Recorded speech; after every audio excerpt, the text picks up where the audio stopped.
Hello à tous ces amis, c'est Delphine. Merci beaucoup de m'accueillir chez vous. J'ai le plaisir de vous retrouver ce soir pour continuer le voyage au cœur des arcanes majeures. Et ce soir, on va faire la carte emblématique de l'ermite. Voilà. Pour ceux qui prennent le cours voilà, de cette série, donc je me suis inspirée de ce coffret, le tarot de Rider-Waite, ou sur les arcanes majeures. Donc les arcanes majeures, ça représente le développement de l'âme, c'est le cheminement de l'âme. Et donc à chaque arcane majeur, qui correspond aussi à un archétype, donc il y avait un tirage qui était proposé. Voilà, donc je m'étais dit, ça peut être une idée super sympa pour faire des tirages, et je m'en suis inspirée. Voilà, donc ce soir on fait la carte de l'ermite. Alors cette carte, quand elle arrive comme ça dans un tirage, tout de suite en fait on va parler de sagesse, de recueillement, de moment pour soi. C'est une carte en fait qui invite à l'isolement. Alors cet isolement en fait il peut être voulu, auquel cas on parle de retraite, ou auquel cas en fait ça va être un isolement mais plus forcé, plus subi. Là c'est plus dans un côté je dirais pas, ouais, plus négatif en fait. Alors ce qui est important en fait sur cette carte, vous voyez, on voit donc ce personnage avec un bâton, donc il possède une force intérieure, hein, et surtout il a une lanterne, donc en fait il s'éclaire sur son chemin avec la lanterne. Donc la lanterne, ça a une symbolique quand même très importante, ça va être le fait d'aller chercher de la lumière. On parle en fait avec cette carte d'aller chercher de la lumière en soi pour après pouvoir guider les autres. Évidemment, tant qu'on ne l'a pas trouvé en soi, difficile de guider les autres. Donc justement, ce moment de solitude, de recueillement, eh bien, il est super important pour pouvoir faire le vide en soi. Et c'est presque quasi un passage obligé pour pouvoir faire le vide. Un peu comme si on faisait une purification et on allait chercher l'essentiel à l'intérieur de soi. Voilà. Il y a l'idée d'abord de pouvoir rayonner par soi-même pour ensuite après aller éclairer les autres. Bien souvent, on peut parler d'archétype, soit du professeur, d'un enseignant, d'un guide spirituel. Ça va être le but en fait de faire appel à un mentor qui bien évidemment en fait nous parle de sagesse et ou de maturité. Alors dans un tirage, soit c'est nous qui avons besoin de faire appel à un mentor, ou on peut tout à fait nous être ce mentor, hein. Tout dépend d'à quel stade en fait on se situe sur notre évolution personnelle. En tout cas, l'ermite, c'est une carte qui est extrêmement importante. Dans son aspect renversé, si toutefois vous les utilisez comme ceci, mais elle peut tout à fait se présenter à l'endroit, et auquel cas, ça c'est vous qui le sentez lorsque vous allez tirer vos cartes. Eh bien, en fait, quand cette carte arrive directement dans un tirage, ça peut nous parler soit directement de solitude non choisie, auquel cas ça peut nous évoquer aussi en fait de sortir de sortir de cette solitude, du besoin d'être guidé en fait par un mentor. Il y a un effet comme ça où comme si on avait besoin voilà euh, d'être pas extirpé de notre milieu, je m'exprime mal, c'est pas ça, mais il y a l'idée voilà qu'on nous aide en fait à sortir de l'endroit où on est, alors que dans son côté plus positif et beaucoup plus apaisant sur la carte de l'ermite, là c'est nous qui allons choisir le recueillement parce qu'on a besoin de faire le vide en soi avant d'entamer une autre phase, parce qu'après l'ermite il y a la roue de fortune avec les changements. Voilà, donc voilà ce qu'on pouvait dire directement sur cette carte. Je vous propose de passer directement au tirage en 5 cartes, et ouais, je l'ai juste un tout petit peu modifié. Il y a une question que, voilà, que j'ai enlevée. Voilà, allez, je vous propose de vous concentrer. Qu'est-ce que la carte de l'ermite a à nous enseigner? Qu'est-ce que l'ermite a à apprendre sur nous? Que doit-on comprendre avec cette carte? Hop, allez. Allez, s'il vous plaît, pour ceux et celles qui regarderont ce tirage, quel est l'enseignement de l'ermite, s'il vous plaît? Quel est l'enseignement de l'ermite, s'il vous plaît?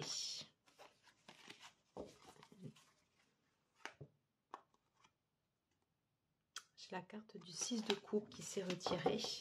Est-ce qu'elle nous invite à réfléchir à notre enfance, à voir nos souvenirs d'enfance? Alors là, j'ai encore une carte, j'en ai 3. Alors je vais bien les rebattre et on va faire la ligne. Allez, on se concentre. Quels sont les enseignements de l'ermite? Allez, tirage en 5 cartes. Alors, je mets les cartes là. Ok. Alors, en premier, qu'est-ce que je dois faire seul? En deuxième, où trouverai-je la lumière? J'en ai 2. Donc, on va laisser les 2 venir à nous. Qu'est-ce que cette lumière va éclairer? Ici. Ok. Que veut me faire comprendre l'ermite? Cette carte. Et en dernier lieu, que puis-je apprendre sur moi? Allez, c'est parti. Je regarde à ce que vous voyez bien les cartes. Voilà, c'est parfait. Alors, en premier lieu, qu'est-ce que je dois faire seul? Excusez-moi, je rigole, mais alors ce que je dois faire seul, c'est je dois prendre ma place seule. Je dois reprendre le lead de ma vie seule. Alors, seul, ça ne veut pas dire seul sans l'aide de personne. C'est pas cette idée. On peut bien évidemment construire avec les autres. Et de toute façon, à un moment, pour avancer, on est obligé de construire avec les autres. Mais il y a l'idée avec l'empereur comme ça, qu'est-ce que je dois faire seul? À un moment, si des fois on attend trop des autres, stop. Il faut arrêter. C'est pas le bon chemin. On sait ce qu'on doit faire à l'intérieur de nous. On doit des fois prendre le courage de dire ce qu'on a envie de faire. Voilà. Et on doit réaliser seul notre chemin. On pourra rencontrer des personnes autour de nous qui vont nous aider, qui vont pouvoir être des aides, mais au final, on doit d'abord s'aider nous-mêmes. Hein. C'est le sens de cette carte quand elle intervient là comme ça, c'est flagrant. C'est nous qui devons donner le lead à notre vie. C'est nous qui devons donner la direction à notre vie. Et ça, personne ne peut le faire à notre place.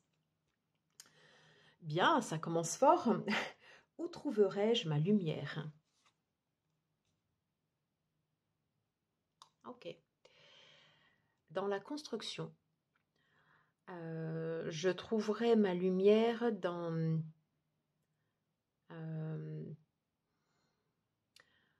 je pourrais avoir un sentiment d'accomplissement, pas dans le fait d'accumuler des choses, c'est pas ça, mais il y a le fait d'accumuler de construire quelque chose, de le construire sur la durée, de façon pérenne, voilà, et de construire ce qui est essentiel pour moi. Qu'est-ce qui est essentiel pour moi aujourd'hui dans ma vie? Et est-ce que c'est ce chemin que j'emprunte?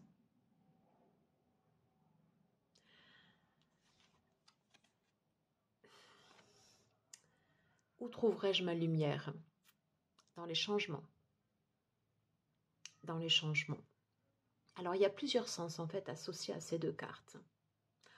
On peut trouver notre lumière quand on construit, et c'est l'enseignement en fait de cette suite du denier, parce que le roi de denier, c'est quelqu'un qui maîtrise, c'est quelqu'un qui a été reconnu pour son travail, quelqu'un qui a été reconnu comme ça pour ses qualités et qui a bossé. C'est quelqu'un qui a travaillé dur, hein, voilà.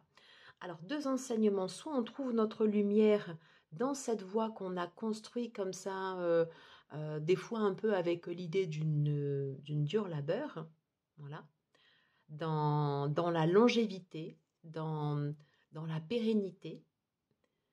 Il y a cette idée-là, mais il y a aussi l'idée du changement.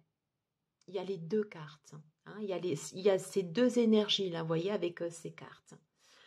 L'idée de construire quelque chose qui est profondément ancré en nous et quelque chose qu'on a envie de périn. Alors, il n'y a pas de bon choix ni de mauvais choix.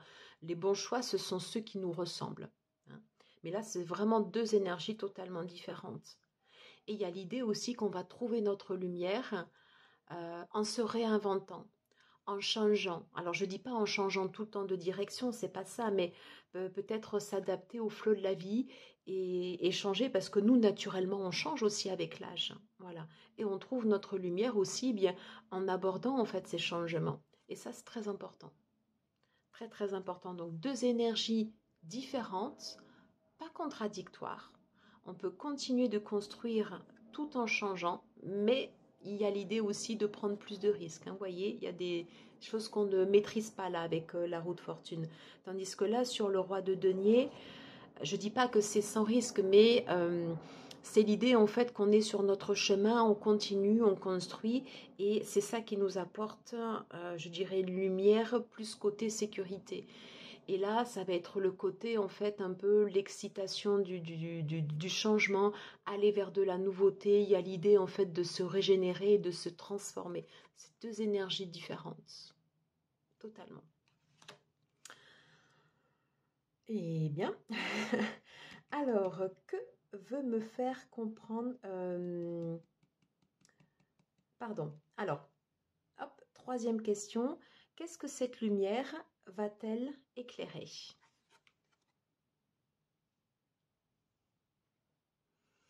Alors, la lumière en nous, la sagesse qu'on va aller chercher en nous, okay, ça va nous permettre d'éclairer notre...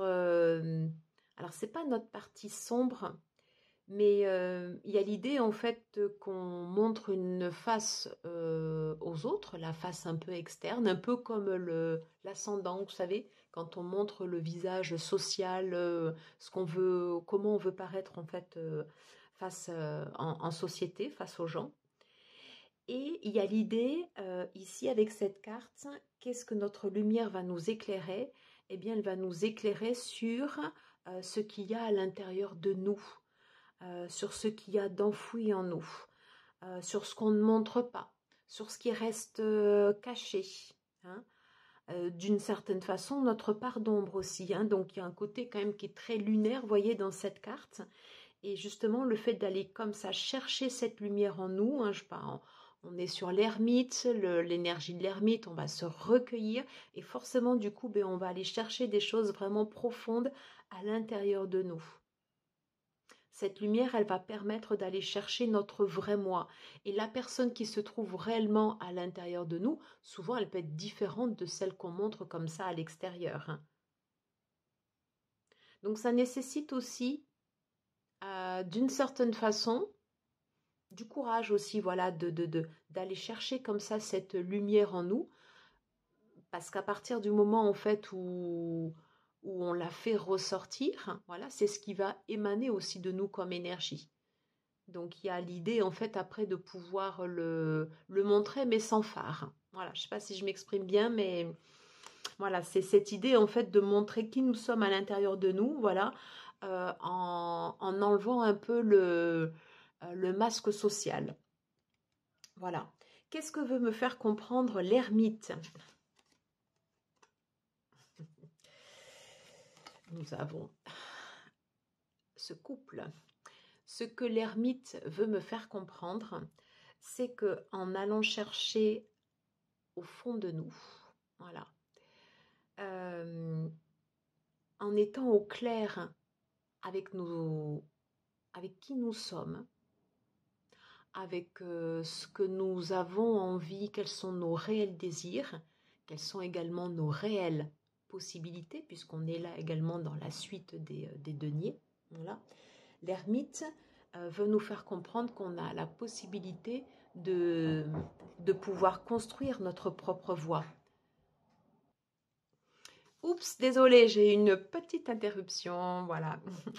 Alors, donc, ce que l'ermite en fait veut nous faire comprendre, c'est que en allant chercher comme ça au fond de nous-mêmes, euh, on a aussi, si on va chercher quelque chose de différent, quelque chose qui était profond, des fois ça peut être quelque chose qui est caché depuis, qui était enfui depuis longtemps, vous voyez?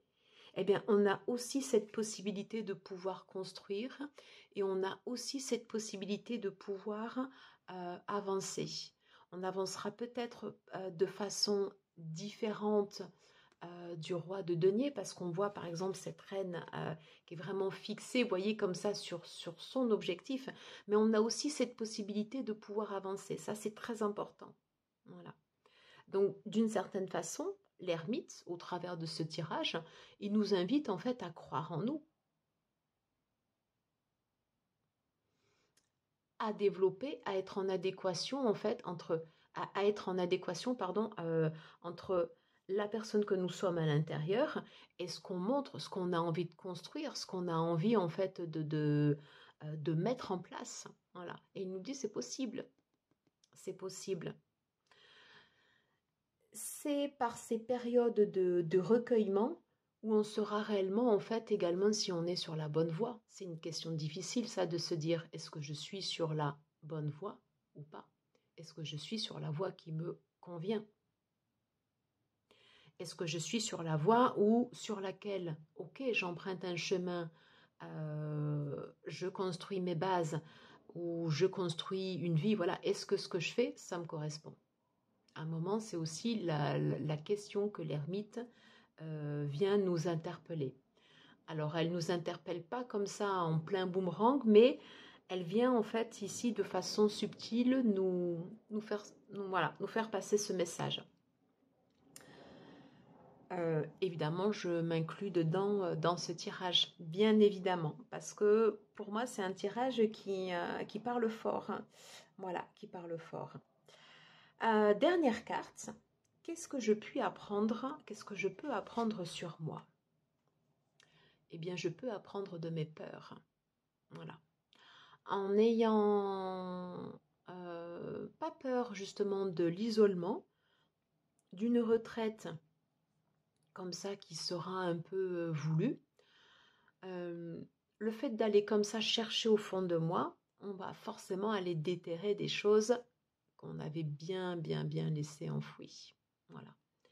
Eh bien justement, ça peut nous permettre de sortir de nos peurs. Ça peut nous permettre de faire un travail sur nos peurs. Les peurs, c'est quoi? C'est par exemple, est-ce que j'ai peur de ne pas être aimée? Est-ce que j'ai peur de ne pas réussir? Est-ce que par exemple, j'ai peur de ne pas être à la hauteur? Est-ce que j'ai peur qu'on ne me fasse pas confiance? Enfin, vous voyez, en fait, toutes ces fausses croyances comme ça, ben, qu'on peut, enfin, toutes ces idées préconçues, voilà ce qu'on peut se dire en fait ici sur nous. Voilà. L'ermite peut nous inviter justement vraiment à mieux apprendre sur nous et d'aller chercher comme ça, vous voyez, quand je vous disais avec la papesse, il y avait l'idée d'aller chercher comme ça un peu ces parties sombres et également les parties lumineuses, il ne faut pas les oublier parce qu'on a notre part d'ombre et notre part de lumière, très important. Mais à un moment, pour avancer, il faut aussi savoir regarder ses peurs.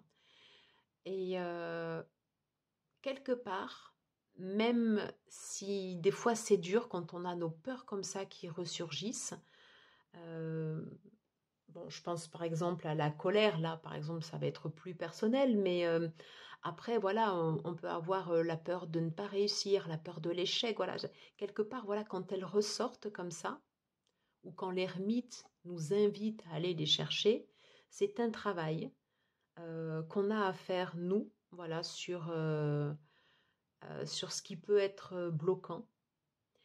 Une fois qu'on aura fait ce travail, possibilité d'avancer derrière. Et ça vaut de l'or. N'oublions pas que ce qu'on doit faire seul, sans compter sur l'aide de quelqu'un, ce qu'on doit impulser à l'intérieur de nous et qui doit rejaillir à l'extérieur, c'est se mettre en mouvement, se remettre en marche, reprendre le lead sur sa vie, tracer sa voie, celle qui nous convient. Voilà, ben écoutez, c'était très particulier ce soir. Bon après, c'est un peu les énergies du moment. Voilà. Dites-moi comment ça vous parle. Dites-moi si vous avez aimé. Alors si vous avez aimé, n'hésitez pas à liker, à partager, à commenter. Voilà, super important. Comme ça, du coup, ça permet de faire vivre la chaîne. Et du coup, moi, ça m'encourage aussi à pouvoir vous produire de plus en plus de contenu. Voilà. Écoutez, je vous dis à très vite et je vous souhaite une excellente soirée ou une excellente journée selon le moment à laquelle vous regarderez cette vidéo. Ciao, ciao!